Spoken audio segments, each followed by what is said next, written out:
Мне 35 лет.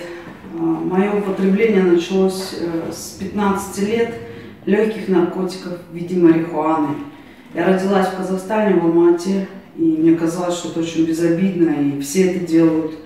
3 года каждый день я употребляла, курила марихуану. В 18 лет у меня появились более тяжелые наркотики, это опиумный героин, инъекционно. Ну и началась вся проблема, все дно, которое можно было испытать. Я уехала в другую страну, чтобы убежать от этого, в Израиль. Там началось еще хуже, потому что меньше каралось это все и поддерживалось, и было проще все достать.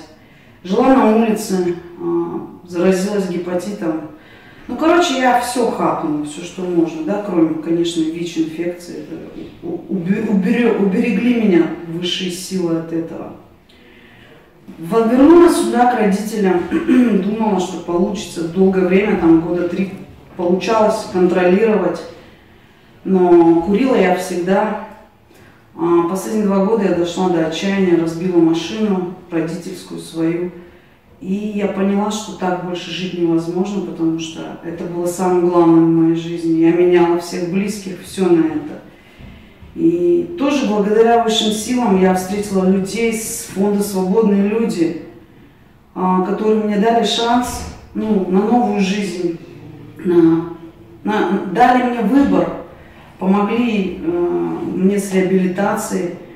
Я проходила реабилитацию в центре «Свободные люди», и, как сказать, было, конечно, тяжело, потому что в любом случае моя наркоманская сущность давала о себе знать, да, там.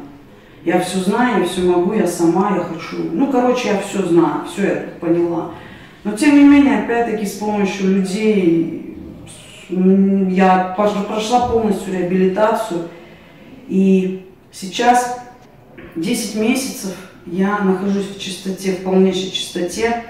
Это первый в жизни мои 10 месяцев. Когда-то у меня была первая неделя, трезвая, чистая неделя, потому что все эти 20 лет, не было такого. Какое-то вещество, либо алкоголь, либо марихуана, либо героин присутствовало всегда, каждый день. Поэтому жизнь моя сейчас, как сказать, она не то что изменилась, она кардинально изменилась. Меняюсь я более стала спокойнее, мне стали доверять родители. Короче, для меня это такой шанс, это подарок Бога. И Бог действовал через людей, в моем случае. Я благодарю за это каждый день, потому что я не мертва где-то валяюсь в могиле, или не в тюрьме сижу, да.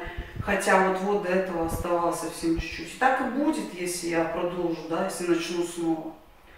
А без реабилитации я бы никогда не смогла, хотя у меня хватало силы на кумаре там закрыться, ключ выкинуться, в окно перекумарить. Но я выходила через неделю, опять шла употреблять. Там помогли мне понять, что со мной.